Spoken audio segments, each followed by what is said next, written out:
Welcome to the Firebelly Social Show. We're focused on talking to food and beverage brands that are on a mission to make the world better. Hey, everyone. Duncan here with another episode of the Firebelly Social Show, where I chat with founders and leaders of mission-driven food and beverage brands. And as you know, if you listen to this show, they are an incredible group of people. Their middle name is always Courage. So thank you for joining us for another episode of the show. Today's episode is brought to you by two sponsors, Firebelly Marketing. At Firebelly, we specialize in helping mission-driven food and beverage brands build passionate communities through social media. If you want to turn social media into a powerful tool for connection and growth, visit firebellymarketing.com. And we got a guest sponsor today, Pod Foods, because Pod Foods is disrupting the food and beverage industry and CPG in general. And if you don't know Pod, you got to check them out, podfoods.co.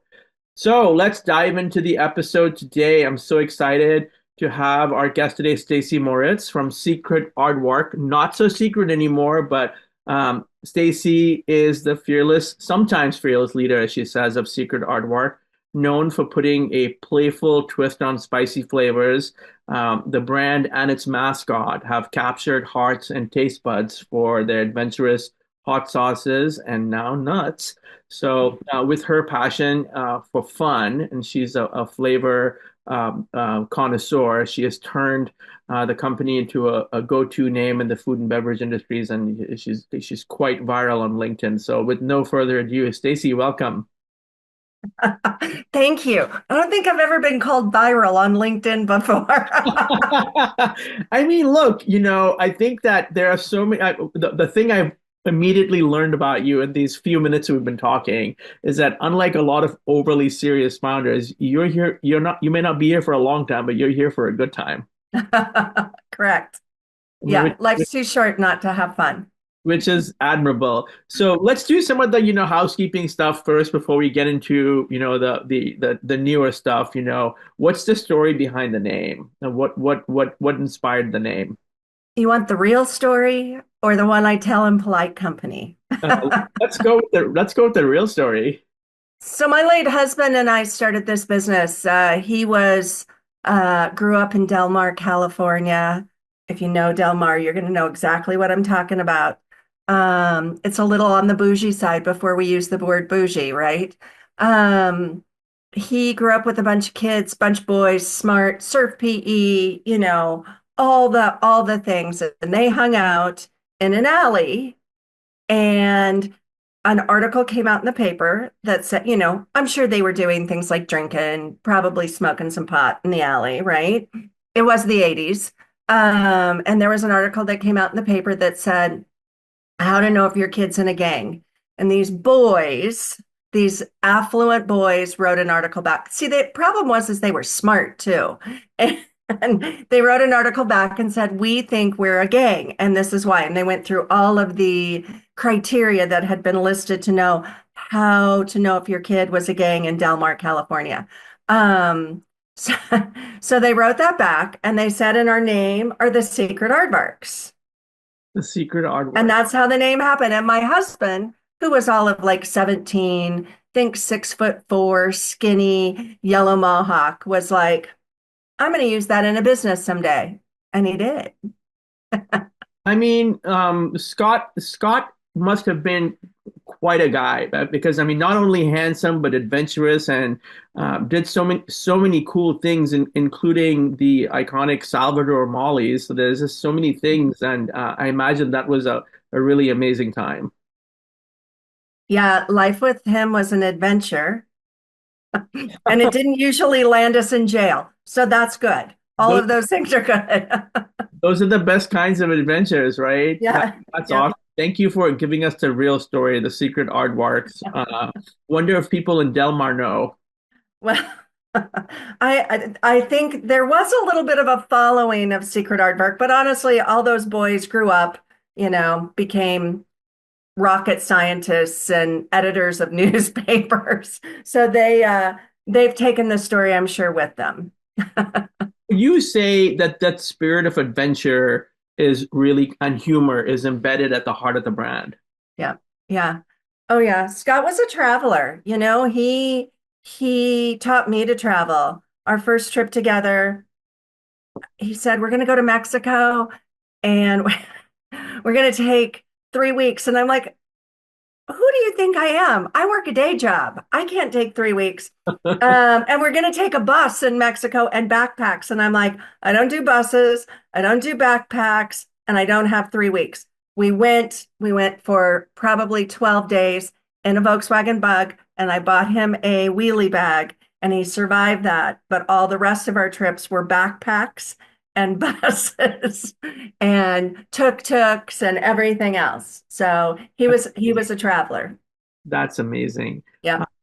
I mean, I think I remember it was way before you and I began talking last year. I remember walking in Whole Foods, and you have all these other brands that are either very buttoned up or they have a very specific vibe, and you can't help but see the aardvark. I mean, even if you Mhm. aren't looking for it, you see it. So it also, other than the fact that it's an awesome vibe, it makes great business sense too. Yeah, I've been told for years that it doesn't, and I should make it prettier, and I should put it in a glass bottle, and I should make it look like everyone else. And I'm like, but we're not like everyone else. That's the thing. We're supposed to be fun. You should use us. Don't collect us. Don't collect us and put us on a shelf. Put it on your food, right? And then when that bottle's empty, go put something else in it if you want to keep the bottle, but don't collect us. It's about take it with you, put it on your food. And when you get that crappy slice of pizza someplace, you better have it in your bag or in your car because you're going to need it on that, right? Use it. That's the whole point. And it should be the other thing we've worked really hard at doing, and Scott was really good at this, and that was taking unexpected flavors and putting them together. It's not when you think of drunken jerk, I bet you don't think of soy sauce. But our drunken jerk is soy sauce and rum and all the jerk flavorings. And it makes it fun and easy to use. And you don't have to be a chef to use it. You can be a chef to use it, but you don't have to be a chef to use it. It's very, very simple. I really like the names. They're kind of to the point and not easy to forget. I mean, Drunken Garlic, Red Scorpion, Smoky Aardvark. I mean, I've always wondered what does the aardvark smoke? Well, I live in Oregon. There you go. There you go. Say, as my son would say less. Say Say less. Exactly. And you know what I one of the things that I really connected with you, even though we only just started talking, is that you say you're sometimes fearless, because I find the whole fearless leader metaphor to be such bullshit, because we know being a leader is so difficult, and you have so many damn decisions, and sometimes you can't sleep, and you're worried about this and worried about that, and it doesn't really stop, right? Even with the right people, it doesn't stop. So No. what made you come to that level of honesty where you're comfortable saying, like, I'm fearful? I think that I've lived a lot of years, and I think being afraid doesn't scare me. Being unafraid scares me, but being afraid doesn't scare me. It's like that's a part of it. I have been screwing up things my whole life and making the wrong decisions. So I'm kind of, I've gotten some practice at that. And I think that being fearful, it's just honest, right? I don't have all the answers. I try to surround myself with smarter people than me, and that's not that hard to find, by the way. So I mean, I think that you can't. I'm loving what you said. Have adventures and not land up in jail, right? yep. I mean, I think that maybe that's the key. In fact, I sometimes tell my son, I said, you have to work at being better, not just work at not getting caught. Yes. Yeah. And it's I mean, there were times when traveling for 3 weeks in Costa Rica in the 90s scared me.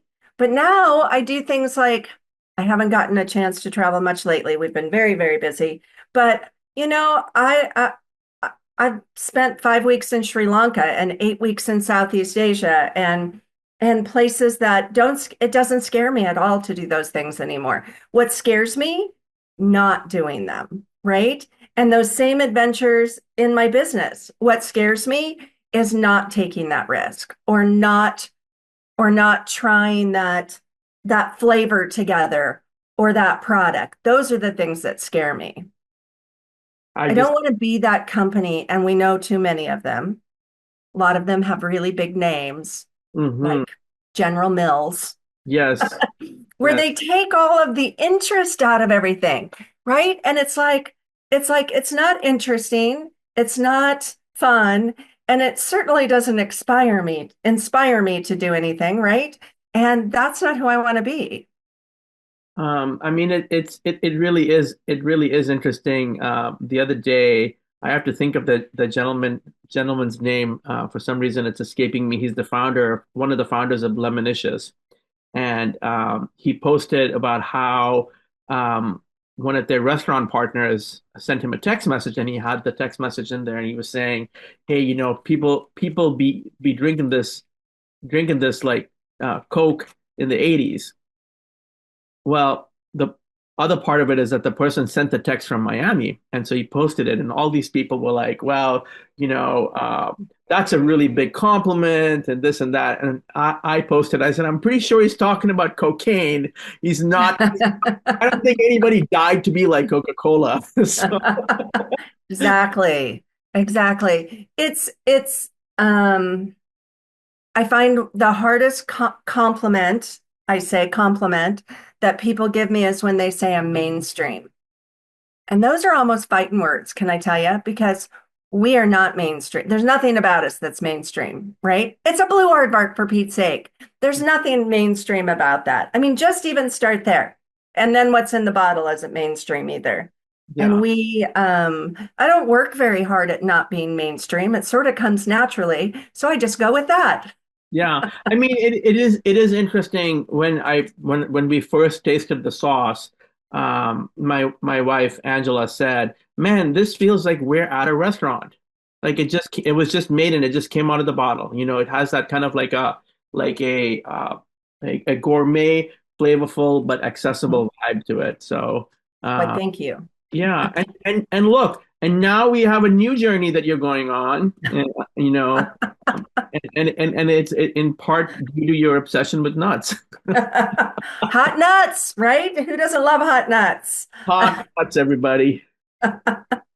It's a endless supply of one-liners, which I love because I love a one-liner. Oftentimes they're unexpected. People look at me and they go, "Oh no, she didn't just say that, right?" And I did, and I do a lot. I have a 12-year-old sense of humor and a not 12-year-old boy body, and I hope I never lose that. But it's fun. What can't you say about that? First off, you need to know I don't like hazelnuts. Turns out it's not that I don't like hazelnuts, it's that I only like really good hazelnuts. And these are grown like 20 miles away from me, right? So they're fresh, they're fabulous, and that makes a huge difference, right? They haven't been sitting around in a bag of mixed nuts for 2 years, right? And then the other thing that made hazelnuts my favorite, I added heat to it, right? So I took two things. I took good for you. I mean, they're good for you, right? Let's identify that they are good for you. Good Yeah, for you nuts. But we took it and made it fun and made it hot.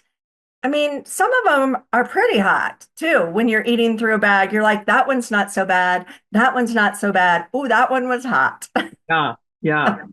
I mean, and it's all about finding the right nut, I guess. It is. It is. I mean, I was thinking that the name of this episode was going to be Adventures and Flavor, but I think we got to put hot nuts in there. So, I mean, I think that that is the kind of joy, and I know, I've seen it. I've seen people saying to you, like, what, like, how did you go from sauces to nuts? And is that a question you get regularly?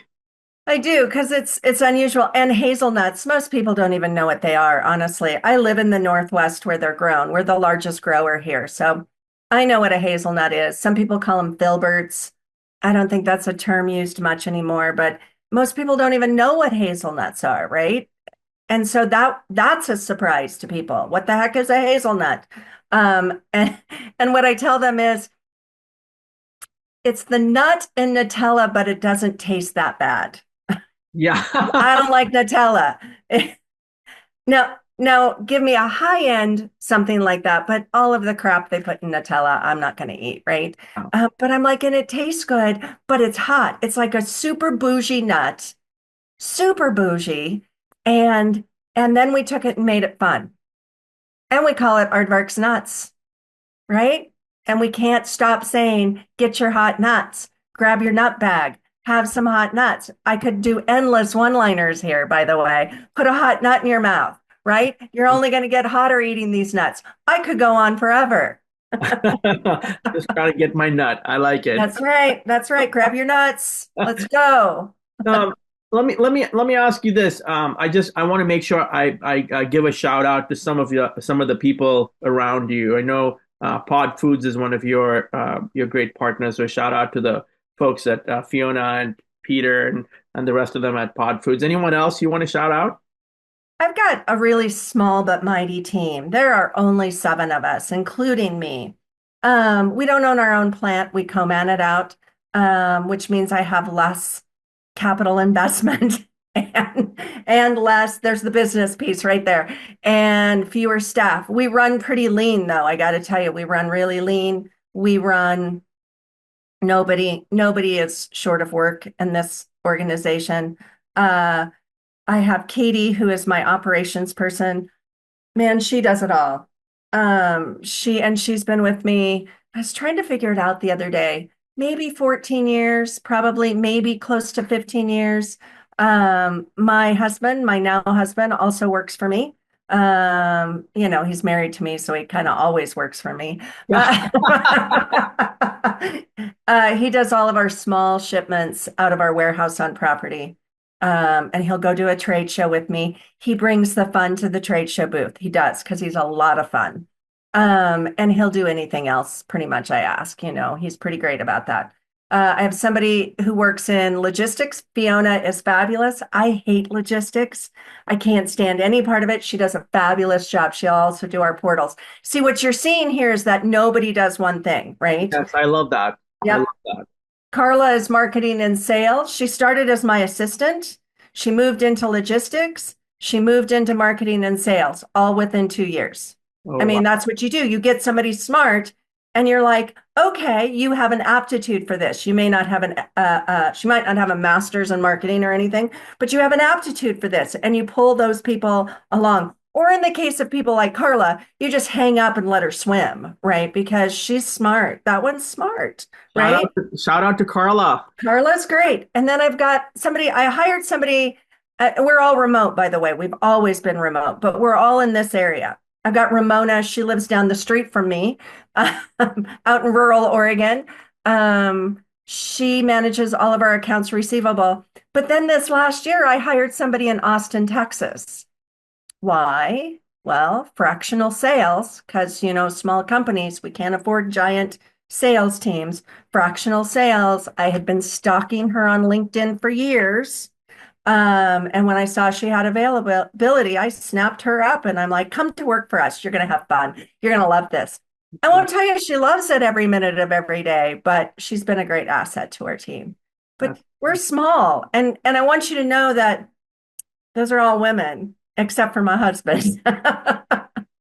Yeah, and he's working for the woman, so I love it. He doesn't mind at all. He Yeah. doesn't mind at all. I want to give a shout out to your PR firm, to Exposure. Yeah, they're great. I work with a small woman-owned firm here out of the Portland area. They do both PR. They'll do some graphic design for us, just like everybody, right? You hire people who can do a multitude of things. I have a IT or a company that designs my website. I have an IT company we contract with. I have a photographer that we contract with. That's how you run a small business. I don't have enough work or enough revenue to hire these people all full time. So you go out and you find the best people you can to fill those holes.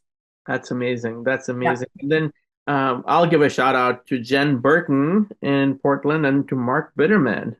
So from the sommelier himself.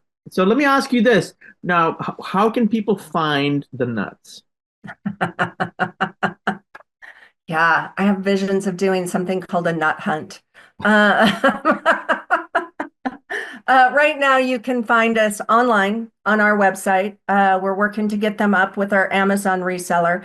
I don't do my own Amazon. I'm not that smart. I work with a reseller. They do a fabulous job. We've been with them for years and have really grown with them. So we're working to get our nuts up on Amazon with them, potentially the other two new products as well. Um, so you can find them right now on our website. They're on like Fair and Meat Maple, and some small stores are already picking them up, right? And you can find them in those stores. But we're not anywhere major, and I don't know that we're going to take it through major distribution. It's a it's an issue when you've got innovation, right? And innovation doesn't come cheap because if it's cheap, it's not innovative. Yeah, Um, I can do cheap things and get it out through major distribution, but doing innovative things through distribution is large distribution is complicated. yeah, So, and it's a margin issue. It truly is. Here's that boring business part, right? It's yeah, a margin issue and everybody needs margin. If you're a large distributor, you got to make money to be able to pay your people. I'm not saying that that isn't necessary. What I am saying is that it makes it hard, right, to get it to the consumer at a price they want to pay. And so we're very likely not going to take it through major distribution. The nuts, they'll go through people that we direct distribute through, and we do direct distribute through a number of grocery stores, chains. It's not, you never know if they're going to be innovative enough to want it themselves. That's always the complicated piece. We'll probably lean heavily on Amazon, on our own store, some of the other online platforms to get that and the two new sauces out as well. awesome. And if you haven't picked up already, it's secretaardvark.com, so you can go buy directly. And just remember, everyone, that when you buy directly, that's a huge help. So if you can buy directly instead of Amazon, I know Amazon's convenient, but man, do it directly if you can. Yeah, And their shipping's faster than mine. Jeff Bezos has got that nailed down. I can't ship that fast. now let me ask you this question. In the articles I read about you, I didn't see this anywhere, so I hope I'm the first to ask you this. But how do you take care of yourself? I just had a conversation the other day with somebody where I'm like, I work a 60-hour week and I am tired. I Yeah, am very, very tired. Um, I've got really great family and friends, which help make a lot of it. And I have two wild, crazy dogs that make my life very happy. I live out in the country. It's normally pretty quiet out here. I have a big yard. I can go pull a couple weeds, a couple million weeds. You always think, oh, look how beautiful that is. Yeah, you have no idea. I've spent every waking moment where I'm not working out there. Um, and those are good things, but it's a struggle. And it's something I struggle with constantly about taking care of myself and how I'm going to do that. Being out in the woods. I live in the Pacific Northwest. Being out in the woods is super important for me. And I find that there are times when I'm just cranky and tired and give me a day out in the woods and that'll fix a lot of it for me. So I try to be better, not good, but better at kind of paying attention to those signals before I get to the point where everybody wants to kill me because I'm being so irritating. yeah. And you know what? I think we have a consensus there that if you're having a bad day, go outside, go Hmm. go for a hike, go hang out with the trees. I was talking to I think Matthew Kubrick, right? I, Um, and he was saying that he said that he does an Oregon thing and he takes his shoes off. He just goes outside, yeah, and yeah, he called it grounding. So that's super awesome. That's a takeaway that we can all find useful, is to go outside when you get stressed out and just be yeah. in nature. When I was giving Jen Burton a shout out, I didn't realize that you guys knew each other. That's pretty crazy. She used to work for me back in the day, and then we Small world. Sierra Thomas. We got an Eric Martindale. Shout out to Eric Martindale. So, any last words? Not forever, just for this podcast. Any parting words that you want to leave with people? No, I think that it's just super important, and I hate this term, but it's true, is the problem. find what you're passionate about and try to follow that. And for me, that's really about like work is hard, life is hard. Go find a way to have some fun. Doesn't have to be with Secret Aardvark hot sauce or spicy mayo or ranch. You don't have to grab your nuts, but you're gonna if you at least approach it with that attitude, right? You're gonna have a lot more fun. And I think life is rough out there and it's hard for all of us. And that's the way to wake up every day. And I gotta tell you, I do that. There are mornings I wake up. This morning it was 5:30. I was awake and I was like, good grief, what am I gonna have to do today? But then I took that 2 seconds and went, no, what do I get to do today? Right. And I think that's the key right there.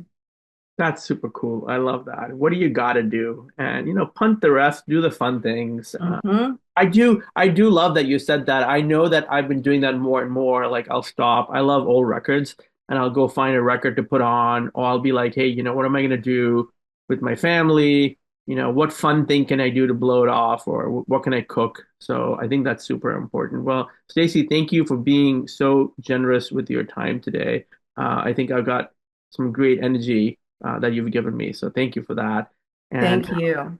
I just wanted to say to everyone, what a fun-filled conversation, Stacy. Thanks for sharing your passion and your journey.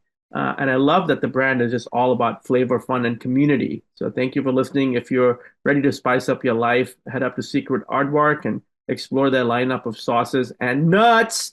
No. And shout out to Firebelly Marketing for sponsoring today's episode. If you want to take your mission-driven brand to the next level on social, visit firebellymarketing.com. Thanks for tuning in. Don't forget to subscribe, leave a review, and we'll see you on the next one. Thank you, Stacy. Thank you.